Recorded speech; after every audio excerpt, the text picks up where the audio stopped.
Hello everyone, my name is Aarti and you are watching SW News. The world watched in horror when Kabul fell to the extremist forces of Taliban this Sunday. Scenes depicting panic, horror, chaos and uncertainty unfolding in the country depict the biggest humanitarian crisis witnessed by the subcontinent in the recent years. The fall of Kabul has also forced other countries in the world to recalibrate their policies or strategic decisions. Many of them have shifted the focus on first evacuating their citizens from the war-torn country. India too, in its official response, has said that as of now, its entire focus remains on evacuating the Indian nationals from Afghanistan as soon as possible. Now, as far as India is concerned, even though Kabul is more than 1,000 kilometers away from Indian mainland, the fall of Afghanistan's capital city and capture of power by the Taliban has begun reverberating in the country's politics. While the incident has triggered national security concerns, the UP polls incite the issue will gather steam in the country's politics. We will discuss about this in today's video, but before that, if you are watching this video on YouTube, please make sure you subscribe to our channel, you like this video, and if you like this video, please do give us a super thanks and comment below the video. And if you are watching this video on Facebook, please do like our page and share this video to as many people as possible. Now, if the statements from our politicians in the last few days over the Afghanistan issue are any indication, one can understand that Taliban reference has officially entered India's political lexicon. Go to Afghanistan is the new go to Pakistan response, and it has already begun.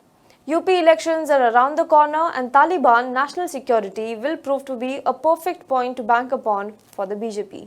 Let us first talk about some of the instances that suggest so.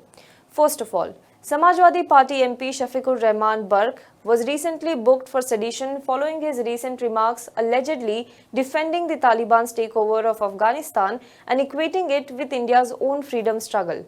He was charged under Indian Penal Code Section 124A, which is sedition, following a complaint from BJP leader Rajesh Singhal on Tuesday. Responding to questions from reporters on Monday, Lok Sabha member Shafiqur Rahman Barq had said that Taliban wanted to free their country and it was Afghanistan's internal matter. He had called the Taliban a force that did not allow Russia or the United States to establish themselves in Afghanistan. He said, now they want to run their own country. The MP had said that when India was under British rule, the entire country fought for independence. Now, apart from sedition, Barq was also charged with IPC Section 153A and Section 295A. Samajwadi Party is yet to issue any clarification on the issue. Let us talk about the second instance, Munawwar Rana. Renowned Urdu poet Munawwar Rana refused to recognize Taliban as a terrorist organization and instead referred to them as an aggressive group. In a conversation with Navbharat Times, he said that the Taliban has done the right thing. So possession of your land can be done by any means. If the Taliban liberated their country, Afghanistan, then what is the problem in that? This cannot be seen from an Indian point of view. If you want to understand, then you have to think of India under British rule.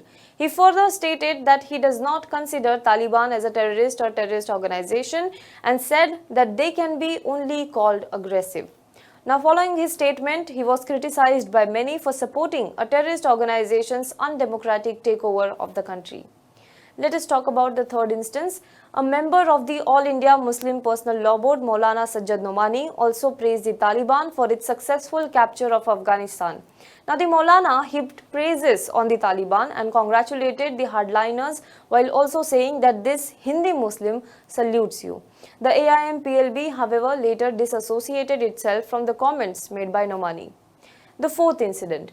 Now, the Taliban reference was also heard in the UP Assembly yesterday when UP Chief Minister Yogi Adityanath slammed those supporting Taliban. Referring to the opposition, Uttar Pradesh Chief Minister Yogi Adityanath said that some people are shamelessly supporting the Taliban and they should be exposed. Let us hear what he said in the Assembly.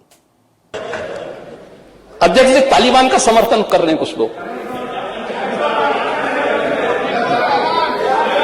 महिलाओं के साथ क्या क्रूरता बरती जा रही है, वहां पर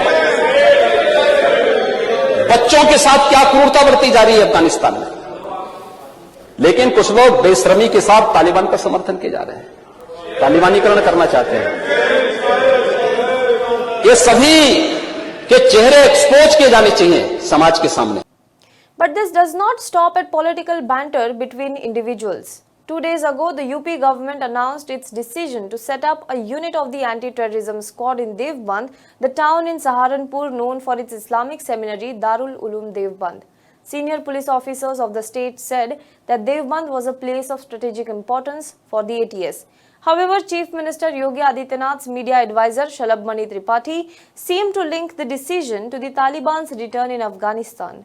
He tweeted in Hindi and said that amid the Taliban's savagery, here is a piece of news from Uttar Pradesh. Yogi Adityanath has decided to open a commando training center in Devband. Over half a dozen ATS officers selected from across the state would be deputed there, he said, adding that the decision was causing pain to those protecting terrorists. Now, the police officers, senior police officials of the state said that around 2,000 square meters of land has been acquired for the Devband unit, and it is one of several planned besides the existing ATS center in Lucknow. UP ADG Law and Order Prashant Kumar released a statement saying that Devband is on the Uttaranchal and Haryana border, and it is an important place to help us increase our depth, presence and operation efficiency in western parts of the state. But why Devband, one may ask? For the answer, we have to look at the demography of the region. While UP has nearly 20% Muslim population, the concentration is the highest in the western region at over 26%. Devband in the Saharanpur district falls in this region. This region is arguably the most politically volatile region in Uttar Pradesh. Muzaffarnagar had witnessed one of the worst communal riots in the country in 2013 in the run-up to the 2014 Lok Sabha elections, and after that, BJP consolidated Hindu votes and swept the polls in Uttar Pradesh, winning 71 of the 80 Lok Sabha seats. In the 2017 assembly elections, BJP won 312 out of the 403 seats in the state. Now, the party had managed to perform well in western UP. However, after the farmers' protest last year that was intensified, this region, also known as UP's Jatland, had turned against BJP and become an area of concern for the Saffron Party. However, with the Taliban issue making entry in the UP politics, in all likelihood, it will be milked to raise larger national security issue, which has always been BJP's trump card in elections. Messages of how it is PM Modi's leadership that can take care of national security concerns have already started circulating in the BJP supporters group. This is enough to give us a hint of what the UP campaign is likely to be focused on. Possibly unemployment, COVID crisis, vaccination, hunger, malnutrition, jobs, and all of such issues will take a backseat. I wish it doesn't unfold this way, but if it does, it will really be very sad. Do let us know what you think about this in the comment box below. For more news and updates, you can log on to www.hwnews.in.